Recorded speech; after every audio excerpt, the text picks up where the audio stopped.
Pernah nggak sih Anda ngerasa nggak enak banget waktu mau nawarin jasa Anda sendiri? Rasanya kayak lagi maksa orang gitu ya? Tenang, Anda nggak sendirian kok. Di pembahasan kali ini, kita akan ubah total cara pandang itu. Kita bakal bedah gimana caranya pindah dari yang tadinya takut ditolak, jadi magnet yang bikin klien datang sendiri. Cuma dengan satu modal, kepercayaan. Oke, yuk kita bedah satu-satu masalahnya. Kita mulai dari akarnya dulu nih. Rasa takut buat jualan. Percaya deh, ini bukan cuma masalah Anda. Ini tuh masalahnya hampir semua profesional di zaman sekarang.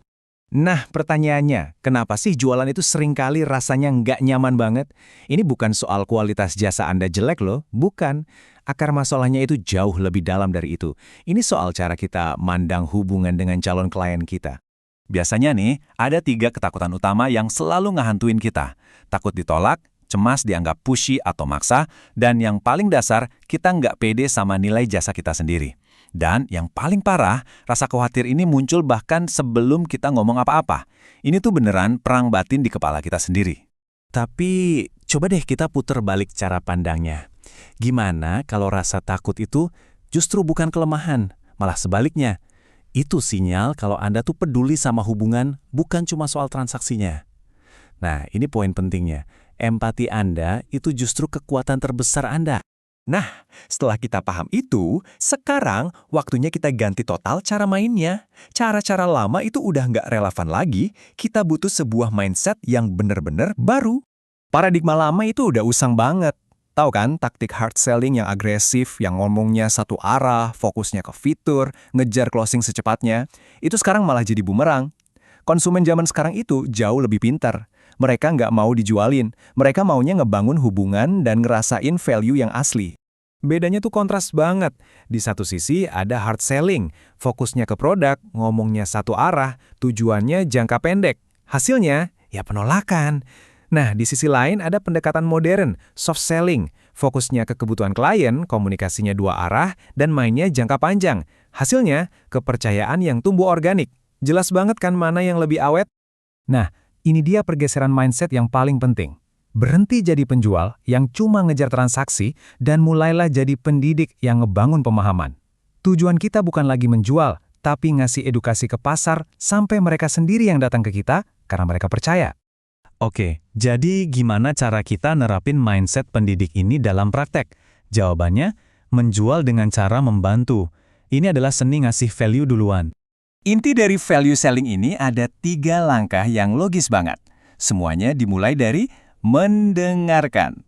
Pahami dulu apa masalah mereka yang sebenarnya sebelum kita ngomong apapun.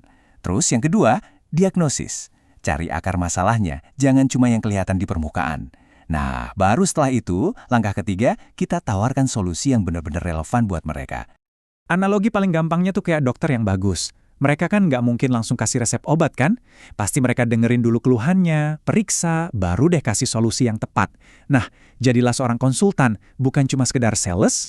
Prinsip ini jadi dasar dari semuanya. Audiens itu membeli kepercayaan kita jauh sebelum mereka membeli jasa kita. Tanpa kepercayaan, nggak akan pernah ada transaksi. Sesimpel itu. Oke, kita udah ngerti nih kenapanya dan apanya. Sekarang kita masuk ke bagian gimana caranya. Kita akan bahas cara bangun kepercayaan itu secara sistematis lewat sebuah rencana konten yang strategis. Buat ngebangun kepercayaan secara organik, kita butuh konten yang pas di waktu yang pas. Bayangin aja ini kayak peta perjalanan pelanggan.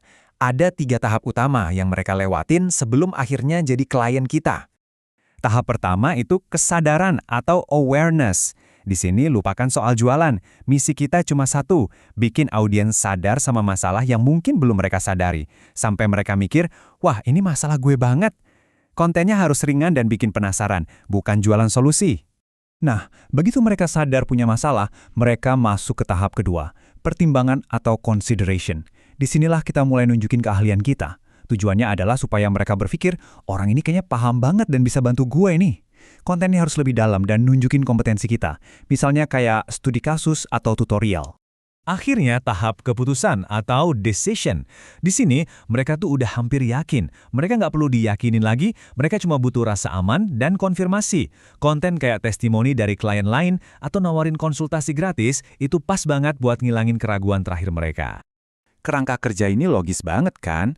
Dan ini bukan cuma teori loh, ini beneran efektif di dunia nyata. Yuk kita lihat satu studi kasus singkat. Jadi, ini cerita nyata. Ada seorang konsultan keuangan yang awalnya nggak nyaman banget nawarin jasanya langsung. Terus apa yang dia lakuin? Dia bikin seri konten TikTok singkat yang edukatif. Topiknya, 3 kesalahan finansial anak muda.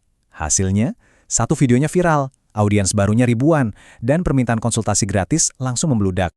Dan tahu nggak angka yang paling penting dari kisah suksesnya? 0. Bener, 0. Dia sama sekali nggak melakukan hard selling, nggak ada paksaan, nggak ada promosi yang agresif. Semua kliennya datang secara organik cuma karena nilai yang dia kasih gratis di awal. Jadi, polanya jelas banget dan bisa kita tiru. Ini siklus 4 langkah. Pertama, kasih nilai secara konsisten. Dari situ, kita akan bangun audiens yang percaya. Baru setelah itu, kita tawarkan solusi pas mereka udah siap. Dan akhirnya, kita ubah kepercayaan itu menjadi klien yang setia. Kutipan ini benar-benar merangkum seluruh filosofi kita dengan sempurna. Jangan kejar-kejar klien. Bangun kepercayaan, dan mereka akan datang sendiri ke kita. Inilah pesan utamanya, berhentilah menjual dan mulailah membantu. Di era digital ini, pertumbuhan organik itu bukan datang dari promosi, tapi dari menjadi sumber nilai yang paling bisa dipercaya di bidang Anda. Sebagai penutup, saya mau ninggalin Anda dengan satu pertanyaan. Apa sih satu nasihat bermanfaat yang bisa Anda bagikan hari ini tanpa embel-embel jualan untuk mulai perjalanan membangun kepercayaan ini? Jawaban Anda, itulah langkah pertama Anda.